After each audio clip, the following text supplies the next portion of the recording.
If you struggle with shyness or social anxiety, check out our free No BS training course with actual useful advice you can do from home. None of that just get out there nonsense. The link is in the description below. For now, let's get to today's question. The question, why does my social anxiety go away when I speak another language? That's really interesting.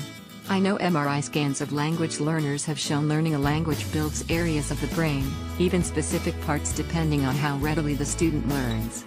The hypocampus and areas of the cerebral cortex develop if the student is skilled at learning the new language, or the motor region of the cerebral cortex if they struggle more. What happens in the brain when you learn a language? It may be as you are having to concentrate, be fully engaged to listen to responses and process accordingly. On this language task, the brain has no choice but to abandon any time spent focusing on anxiety issues. Similar to imagining a plate of food to your right is your anxiety, and when you look at it, your brain processes the information and tells you you're anxious.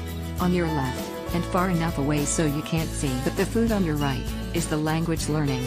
Your brain can't focus on both, so drops any link with the anxiety as you concentrating on the language. Or perhaps your identity is more closely linked with your native language, so the anxiety is bound with that.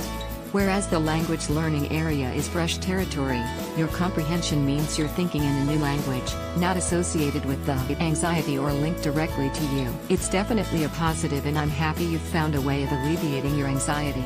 There is also a mindfulness cognitive-based therapy, MCBT, which uses meditation in conjunction with CBT to treat issues like depression and anxiety. A study has shown it can outperform counseling and medication. Find more answers and a free audiobook on how to talk to anyone in the description below. No useless advice like just get out there. I mean actual useful advice from people who have really dealt with shyness and social anxiety and overcome it in their own lives.